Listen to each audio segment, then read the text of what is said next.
C'est encore un plaisir de vous retrouver dans le cadre de votre magazine Justice pour tous. Mesdames, Messieurs, bonjour et bienvenue. Aujourd'hui, je reçois pour vous des personnes qui, dans leur quotidien, militent pour la promotion des droits des femmes, et ce à travers le mouvement Rien sans les femmes. Avec ces personnes, nous allons donc parler des pesanteurs culturelles qui empêchent le développement de la femme en République démocratique du Congo. Elles vont également nous faire part des différentes recommandations ou des propositions, mais aussi des actions menées dans le cadre de cette lutte. Bonjour, une fois de plus, bonjour et bienvenue à vous. Merci beaucoup. Merci beaucoup, madame. Je disais que je reçois Madame Faïda Mwangiloa. Merci. Vous êtes ministre honoraire du genre, famille et enfants en République démocratique du Congo. Vous êtes aussi consultant du genre, mais aussi membre du mouvement Rien sans les femmes. À côté de Madame Faïda, nous avons Maître Roger Mombaya. Maître Roger Mombaya est avocat au barreau de Kinshasa, Matete, aussi analyste des questions juridiques. Nous avons aussi sur ce plateau Monsieur Kaloubi Mounene. Vous êtes activiste de droits des femmes, membre du mouvement Rien sans les femmes. Merci. Là, je vais terminer avec Monsieur Crispin Kobolongo. Effectivement. Lui aussi, ou bien vous aussi, vous êtes activiste de droits humains, de droits de femmes et membre du mouvement Rien sans les femmes. Exactement. Merci à vous d'avoir répondu à notre invitation. Et nous allons sans plus tarder commencer notre émission de ce jour. Depuis plusieurs décennies, les organisations de défense des droits humains, les gouvernements militent pour l'émergence de la femme. La République démocratique du Congo n'est pas en reste. Et est-ce que nous pouvons dire que en RDC, la situation de la femme connaît une amélioration? Cette question, je vais l'adresser à Mme Faïda Mwangiloa. Merci beaucoup, Rosie. Merci surtout à Digital de nous donner cet espace où on parle de la justice pour tous. Donc, par rapport à la situation de la femme dans notre pays, je dois réaliser qu'il y a plus de 30 ans, jour pour jour, que des femmes, des organisations féminines sont sur terrain pour défendre leurs droits, pour demander leur protection.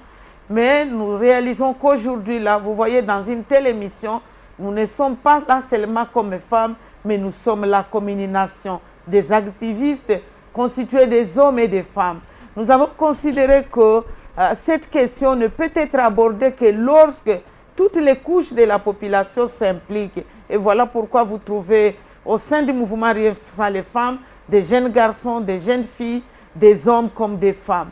Alors, il y a eu des avancées, je dois dire, oui, il y a eu quelques pas, bien qu'il n'y a pas de satisfaction. Au moins sur le plan structurel, nous avons réalisé que sur le terrain, il y a des autorités qui, tout au long de leur discours, parlent des droits des femmes. Nous voyons beaucoup d'organisations, l'existence de beaucoup d'organisations féminines comme des organisations de défense des droits humains, particulièrement des droits des femmes, qui sont sur le terrain, qui se mobilisent, qui travaillent pour vulgariser les lois et tout. Sur le plan normatif aussi, il y a des avancées. Et lorsque nous comparons les efforts réalisés par le gouvernement congolais par rapport à d'autres États, en regardant notre constitution promulguée depuis 2006 jusqu'à aujourd'hui, cette constitution a inscrit pour la première fois le principe de parité. Et là, en dehors de la constitution, où les dispositions sont claires, qui demandent aux services publics de protéger les droits des femmes, il y a eu d'autres lois qui ont été revisitées, comme le Code de la famille, comme aussi une loi de mise en œuvre de parité et d'autres textes. Même sur le plan régional, en tout cas international, notre État, notre pays a souscrit à a ratifié plusieurs instruments juridiques.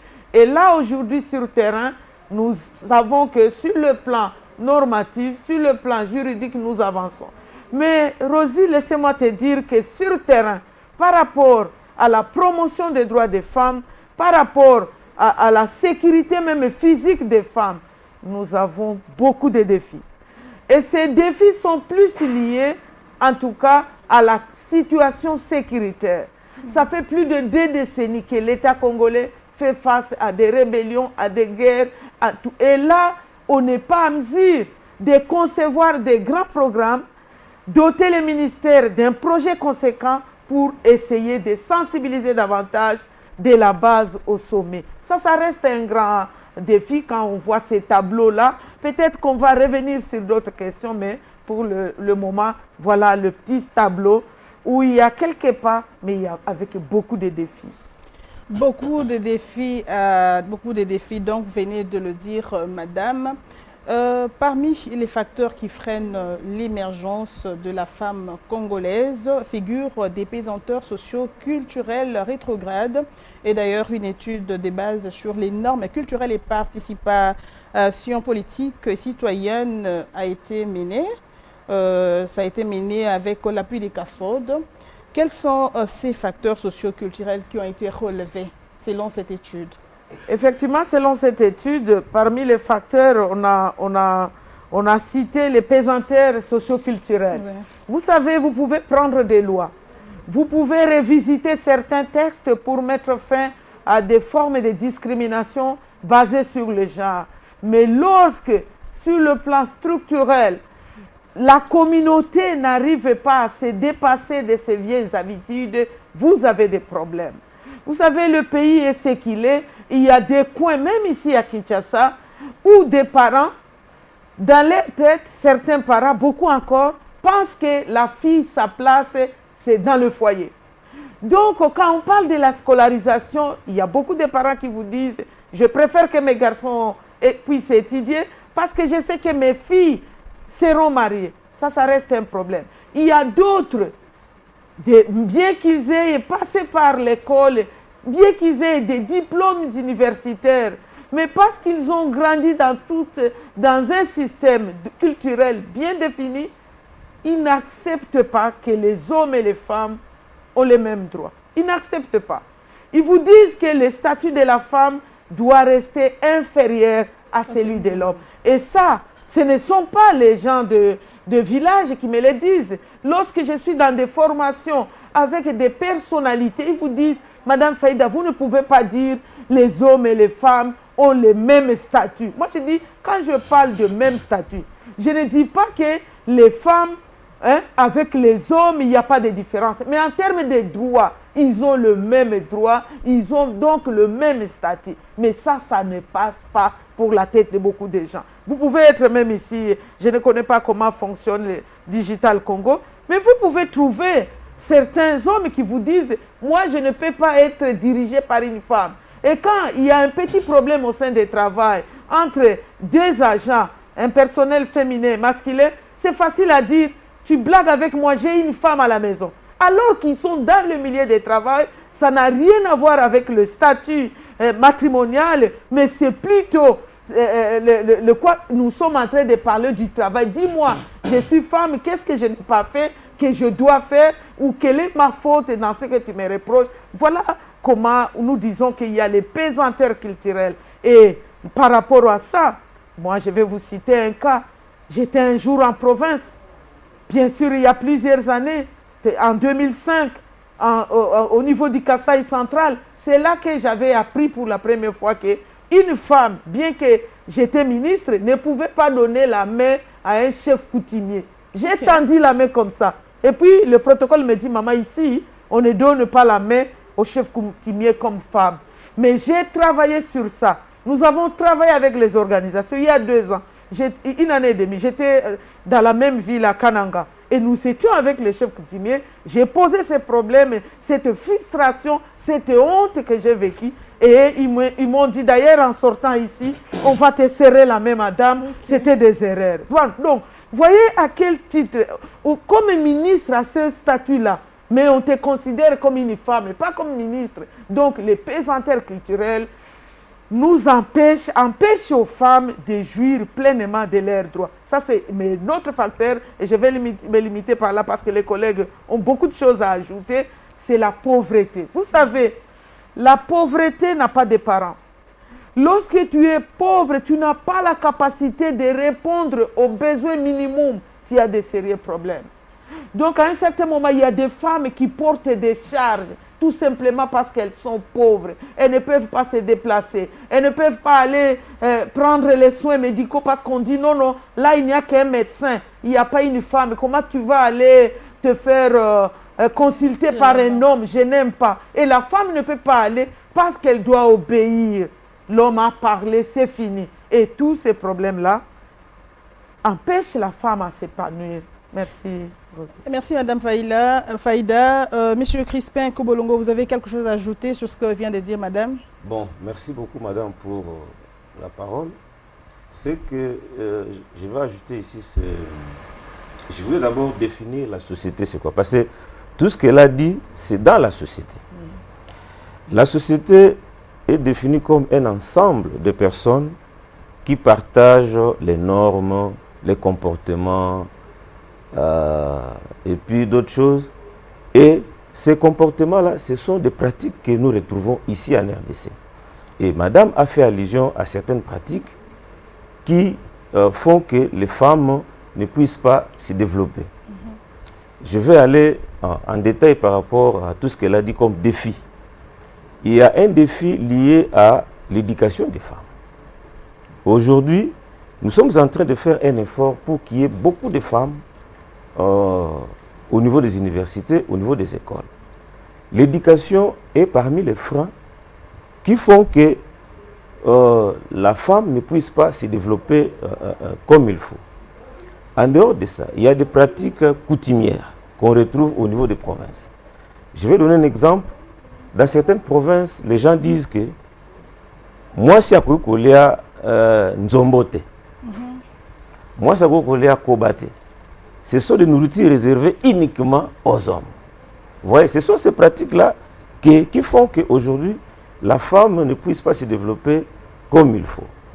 Donc voilà un peu ce que j'avais à ajouter par rapport à ce que Madame vient de dire tout à l'heure. Monsieur Kaloubi, vous avez quelque chose à dire? Merci, maman. J'ai quelque chose à dire sur les pesanteurs. Parmi les pesanteurs, nous avons aussi l'éducation au niveau de la famille. Nous venons de coins différents, mais nous constatons que dans les familles, au bas âge, les enfants ne reçoivent pas les mêmes instructions. Ils ne sont pas éduqués de la même manière. Les parents font une différence entre les jeunes garçons et les jeunes filles. Ça pose problème. Ça pose problème dans le sens que une fille qui vient de l'école, c'est un exemple que je donne, fatiguée, elle arrive à la maison, on lui dit qu'il y a des vaisselles à nettoyer. Il y a la maison à nettoyer, il y a des travaux de ménage qu'elle doit entreprendre. Mais par contre, on laisse le jeune garçon aller se déambuler, aller jouer. Ça pose problème pour la situation des jeunes gens, pour enlever les préjugés. Et ce que nous devons faire, je vais déjà un peu plus loin, il y a aussi le problème de l'éducation des parents eux-mêmes. Il n'y a pas l'entente entre les deux parents. Le papa préfère plus son garçon parce que c'est l'héritier de la famille et il dit que sa fille ressemble à sa mère. Et c'est ce qu'on constate. Et il y a un exemple typique qu'on trouve. Quand l'enfant réussit à l'école, le papa dit « mon fils est intelligent ». Et quand cet enfant échoue, il ressemble à sa mère ou à ses oncles. Ce sont les préjugés qui sont à la base de difficultés que nous avons dans notre pays. Et arriver même au niveau du pouvoir, on a difficile à dissocier ce comportement.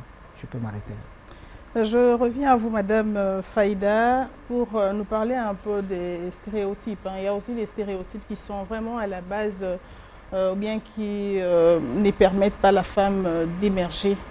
Oui, effectivement, il y a des stéréotypes que nous considérons comme étant des préjugés. Donc, toute une personne, en voyant deux femmes se disputer, peut-être dans un quartier, il dit tout simplement, vous voyez, ces femmes ne peuvent pas construire une maison ou une nation. Alors que les hommes peuvent aussi, oui, ils peuvent se disputer et ça passe comme ça. On va vous dire dans les langages courants, oh, les femmes ne s'aiment pas. Qui vous dit que les femmes ne... Est-ce que les hommes s'aiment?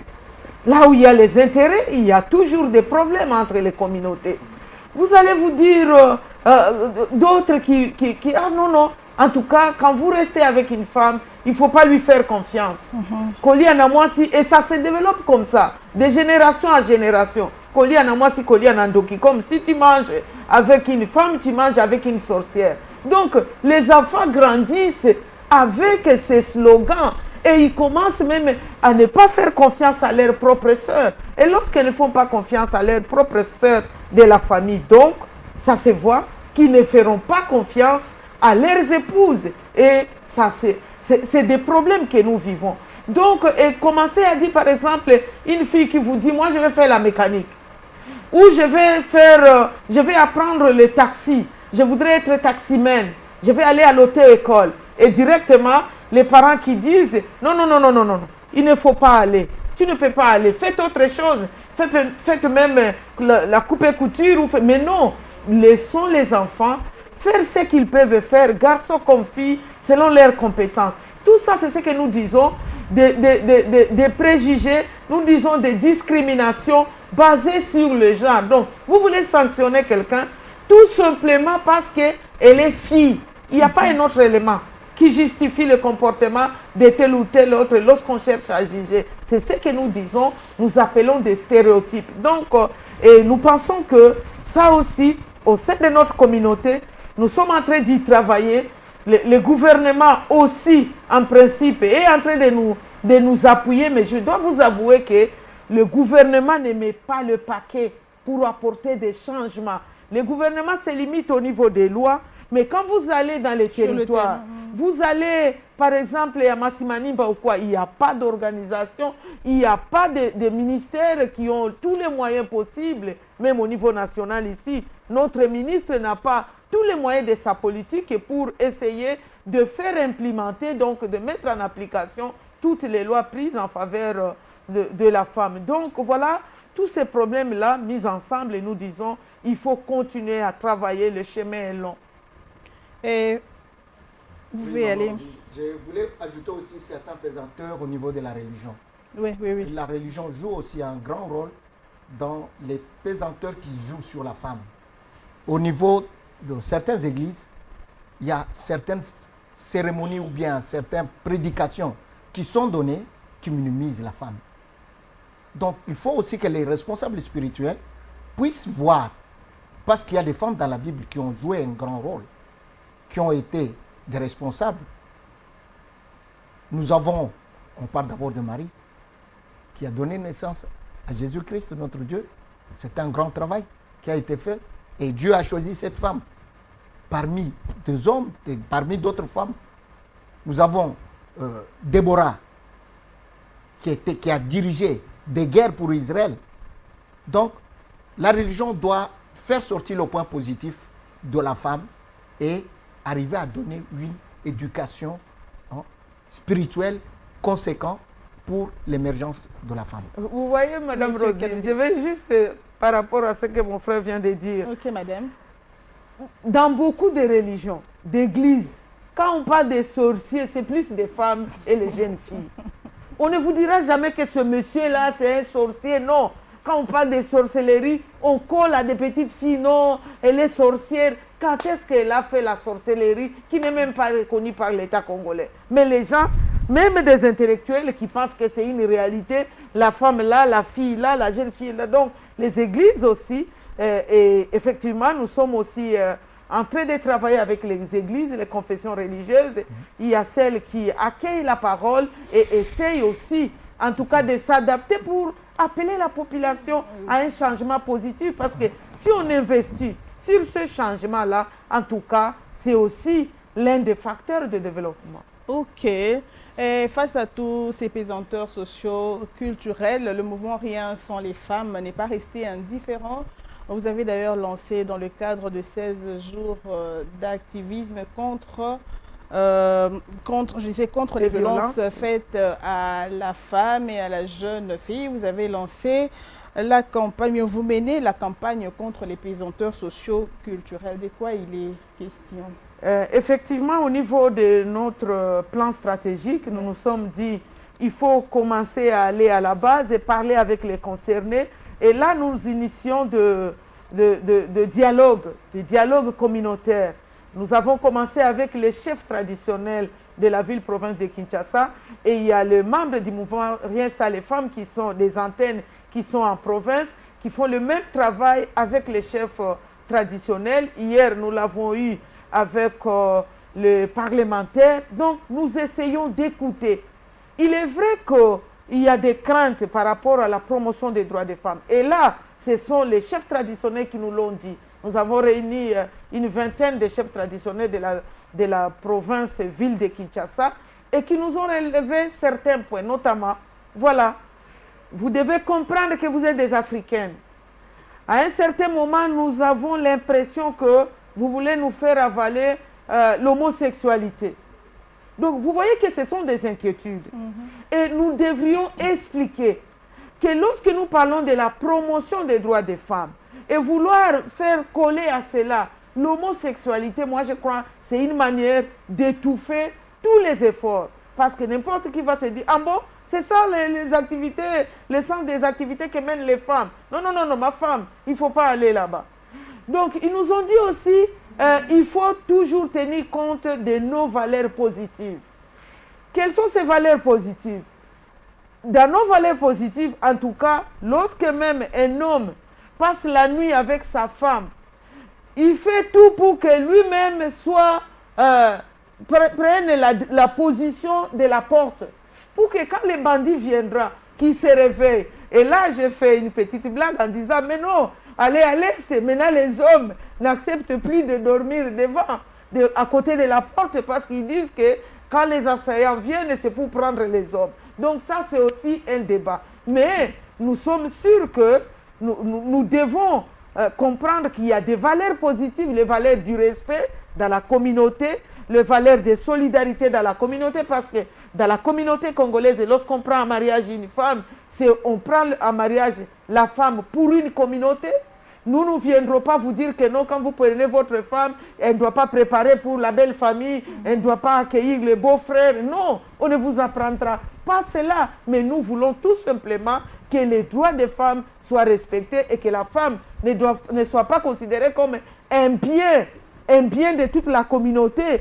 Quand vous venez, parce que seulement vous venez chez votre grand frère, allez, belle-sœur, mettez-moi le foufou. Tu veux aller où? Non, j'ai réunion. Non, non, non, non, ne pars pas à la réunion, fais-moi le foufou. Voilà, le contexte a changé. Le contexte, dans le temps ancien, lorsque les femmes évoluaient dans les villages, il n'y a pas un autre travail, elle peut adapter son programme, elle peut faire le foufou pour son beau-frère et aller au champ même dans les après-midi. Mais là, elle a réunion à 11h. Toi, tu arrives à 10h30 et il n'y a pas un domestique à la maison. Tu exiges qu'on te fasse les foufous parce que seulement tu es beau-frère, parce que seulement la femme doit obéir. Voilà des débats qu'on est en train d'avoir pour essayer d'harmoniser, en tout cas, les points de vue et de comprendre le sens même de la lutte pour la promotion des droits de la femme. Merci, Monsieur Crispin Kobolongo. Vous avez quelque chose à ajouter? Bon, ce que je vais ajouter tout au long de la campagne, c'était question de parler aux femmes leaders. Parce qu'au niveau des communes, au niveau des communautés, il y a des femmes leaders qui drainent derrière elles d'autres femmes. Alors on a préféré parler avec ces femmes-là sur les instruments juridiques, tant nationaux qu'internationaux et régionaux, que notre pays a ratifiés. On leur a dit, par exemple, vous, femmes, vous avez des droits qui sont contenus dans ces instruments juridiques, tant nationaux qu'internationaux. Donc, n'ayez pas peur d'affronter les hommes, parce que vos droits sont garantis à travers ces instruments juridiques dont on a fait allusion ici. Donc, il y a la Convention sur l'élimination de toute forme de discrimination faite à l'égard de la femme. Ça, c'est au niveau international. Au niveau national, nous avons la Constitution. Il y a plusieurs articles dans la Constitution qui parlent de la promotion de la femme. Il y a aussi certaines lois comme la loi sur les violences sexuelles. Il y a également... donc il y a plusieurs lois qui protègent les droits de la femme que nous avons expliquées aux femmes leaders pendant cette période de 16 jours d'activisme. Merci beaucoup, M. Crispin Kobolongo. Je vais à présent passer la parole à M. Kaloubi, mais c'est pour nous parler des objectifs poursuivis à travers cette campagne. Les objectifs poursuivis pendant cette campagne étaient que la population puisse s'approprier des textes juridiques qui valorisent la femme et que la population puisse savoir que l'intelligence qui est dans la femme peut être utilisée pour le développement de notre pays. On ne peut pas négliger cette intelligence qui est visible parce qu'on a vu dans d'autres pays. Prenons l'Allemagne. L'Allemagne est restée longtemps, plus de 16 ans, si je ne me trompe pas, avec une femme comme Premier ministre et on voit le développement. Nous avons eu en Israël Madame Golda Meir qui a fait de merveilles en Israël, en Inde. Donc nous pouvons tirer ces idées qui se trouvent dans nos mamans pour développer aussi notre pays. Et on a dit à nos mamans de ne pas se négliger, de voir en eux-mêmes qu'il y a une puissance qui peut aider ce pays à aller de l'avant.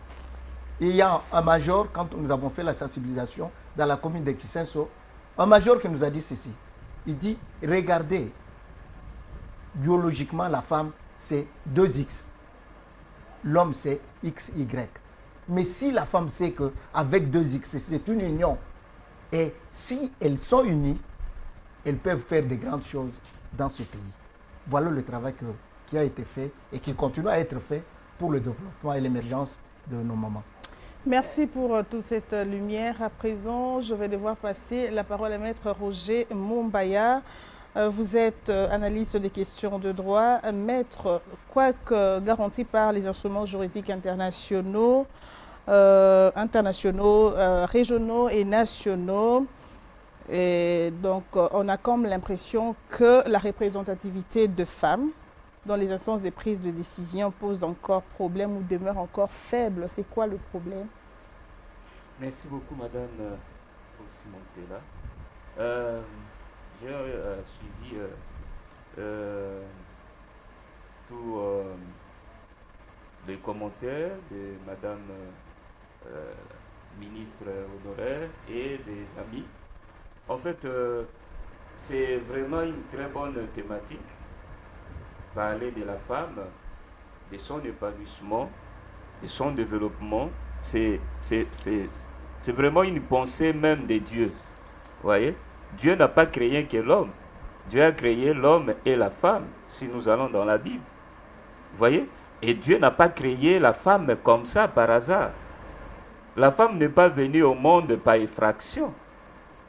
La femme est venue au monde avec un but, avec une mission, avec une responsabilité, avec un rôle à jouer. Vous voyez? Si nous allons dans la Bible, parce que mon co-débatteur, bon, je ne parle pas de co-débatteur, mon ami a parlé de la société, il a défini la société. C'est-à-dire que la femme n'est pas venue par effraction, comme je l'ai dit.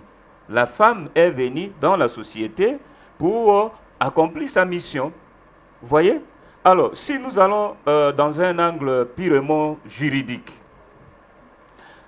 la femme, bon, ces débats-là, je ne sais pas s'il faut que nous puissions continuer à les discuter. Pourquoi on doit s'éterniser sur ces débats-là, alors que ces débats, à mon humble avis, je pense que ça doit être vidé déjà de toute substance. Parce que la femme est une personne. Une femme est une personne. Le sang qui se trouve dans l'homme, c'est le même sang qui se trouve dans la femme.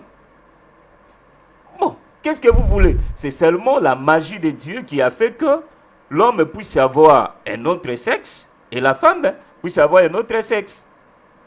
Même si nous allons sur le plan humain, vous voyez? Très souvent, nous avons l'habitude de dire que la femme, c'est un être plus vulnérable, tout ça. Mais en réalité, ce n'est pas le cas. Une femme est une puissance. Une femme est une force. Mais le vrai problème se trouverait où? Mais moi, je dirais que c'est la volonté même politique. Le problème, ce n'est même pas les textes. Nous en avons plusieurs. On a cité la Constitution. C'est effectivement la Constitution, depuis notre actuelle Constitution du 18 février 2006, a mis le principe de parité homme-femme qui devrait se suivre avec des mesures d'application régulièrement pour que on atteigne ce qu'autant-là voulu par le constituant congolais, pour qu'une femme ne soit pas minimisée, pour qu'une femme ne soit pas discriminalisée, pour qu'une femme ne soit pas écartée dans la gestion de la chose publique, pour qu'une femme puisse donner ce qu'elle a de meilleur pour son pays, pour sa nation, pour sa maison. Vous voyez, la femme, elle nous aide dans beaucoup de choses. Et donc, j'ai aimé, c'est pourquoi je n'ai pas hésité de venir répondre à votre émission, parce que vous avez intitulé « Le pesanteur qui empêche à la femme de se développer, d'émerger, tout ça ». C'est très important. Et j'ai dit peut-être un chapeau haut à Madame ministre honoraire pour ces idées, pour ces initiatives-là, parce que c'est vraiment important. Au niveau des textes, le problème ne se pose pas. On a cité la Constitution, non? On a cité le Code de la famille, on a cité les instruments internationaux et régionaux, etc., etc. Mais très récemment, ici en 2015, il y avait une loi. Il y avait une loi de mise en œuvre, c'est-à-dire la loi numéro 15/013 portant sur les modalités d'application des droits des femmes et la parité. Parce que la parité, c'est une réalité que tout le monde doit respecter. Commençant par le gouverneur. Heureusement que madame a été ministre. Mais maintenant, le vrai problème, c'est de savoir, depuis que la Constitution a donné ce principe-là, avec beaucoup de mesures d'application d'autres lois, est-ce que la situation de la femme a évolué?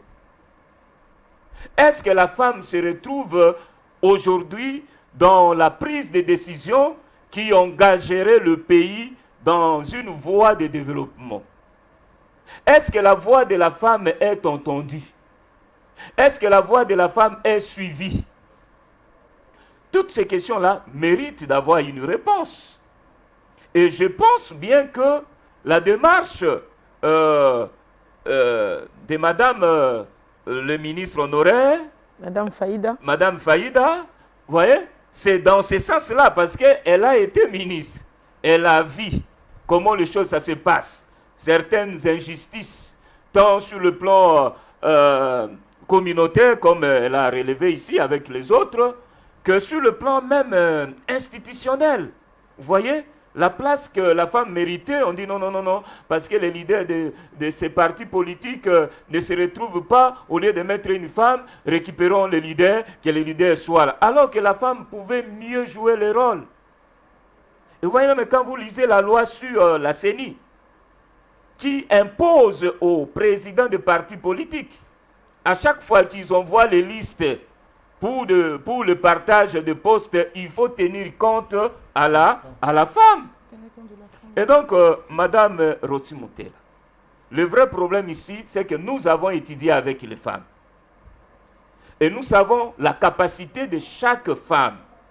Mais vous savez qu'il y a des femmes qui dépassaient même les hommes.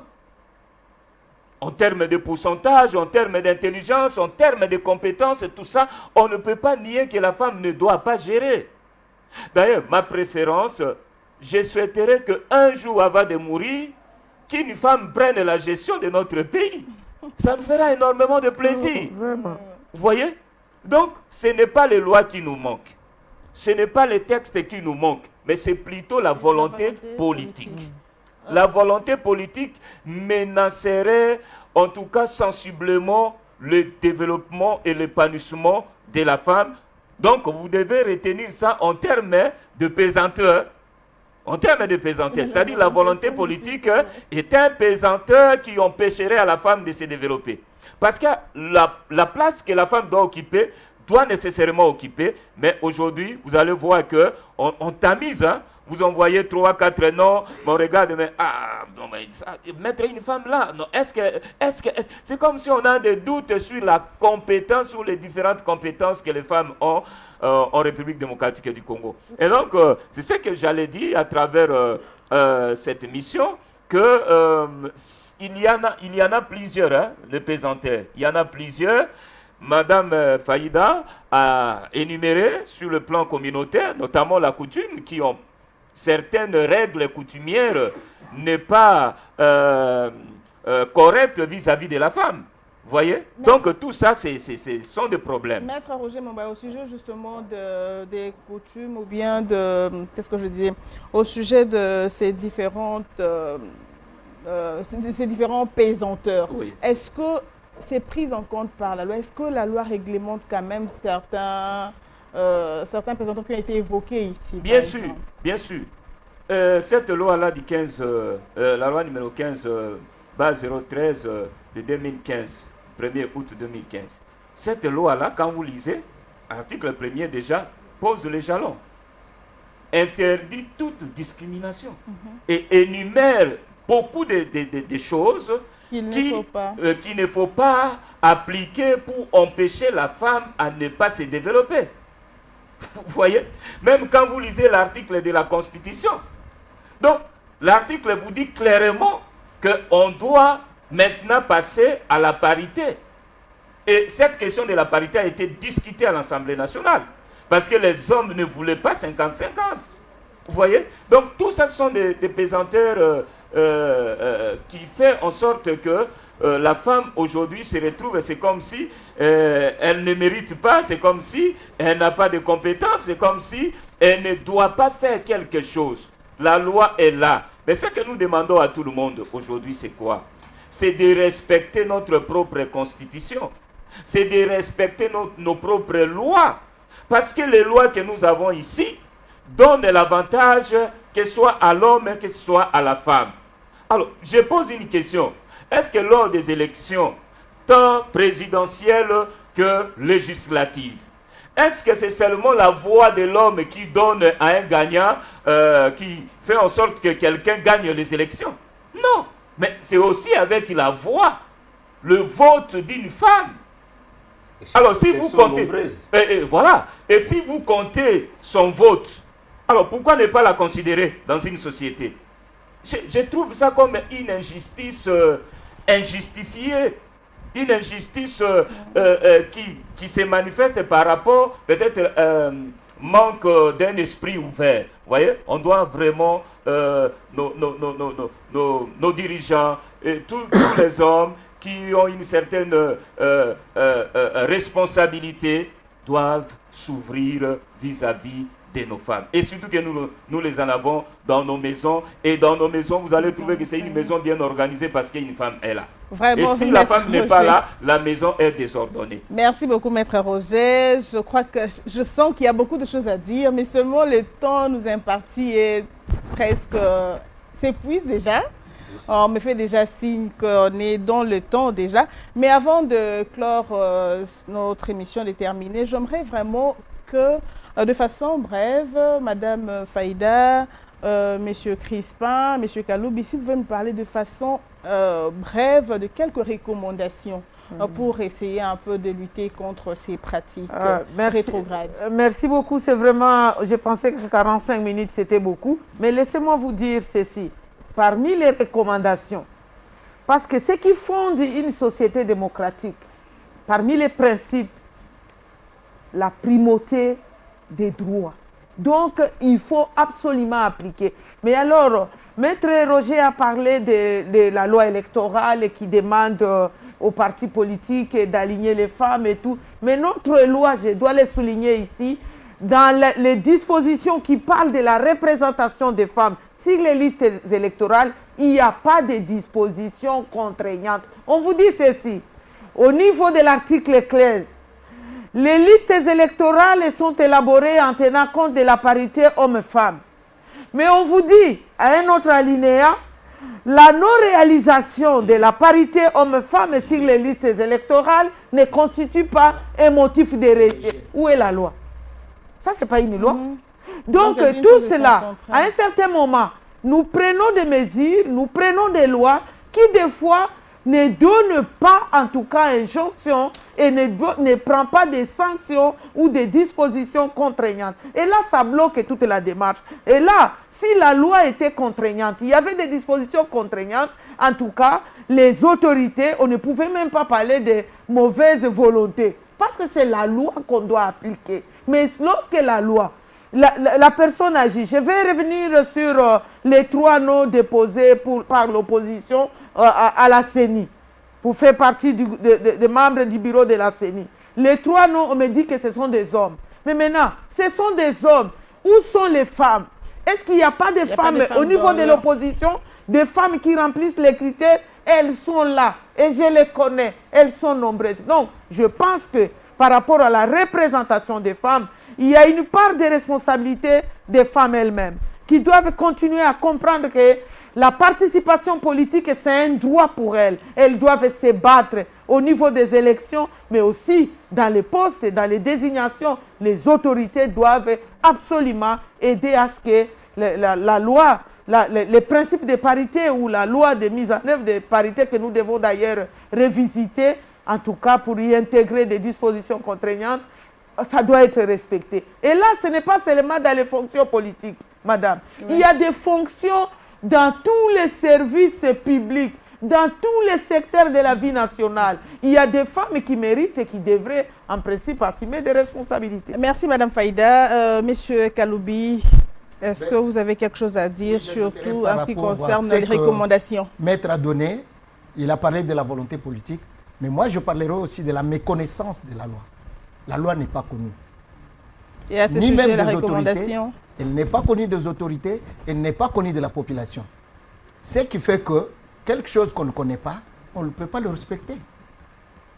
Je donnerai un exemple d'un ministre provincial. On était dans une réunion où on parlait de la loi portant protection de l'enfant. Le ministre provincial ne connaissait pas que cette loi existait. Et c'est après 5 ans. Donc, il y a un grand travail qu'il faut faire pour que la population puisse s'approprier ces textes juridiques. Pour que la femme puisse s'approprier des textes qui lui donnent de la valeur. Pour que tout le monde puisse voir ce qui a été fait, qui fait que l'homme et la femme puissent travailler ou doivent travailler dans l'unité et pour le bien-être de notre pays. Monsieur Crispin Koubolongo, rapidement. Je vais terminer en disant, nous avons demandé également qu'il y ait un engagement ferme à partir de la base, donc au niveau de la communauté des femmes, qu'elles n'aient pas peur d'affronter l'espace politique. Donc les femmes ont toute cette capacité de travailler aussi comme les hommes. Donc qu'elles s'engagent à partir de la base et elles vont remonter jusqu'au sommet. Voilà. Et pour clôturer, madame Faïda, 1 minute, parce que dans 1 minute, vous nous parlez de Rien sans les femmes. Oui, merci beaucoup. Rien sans les femmes.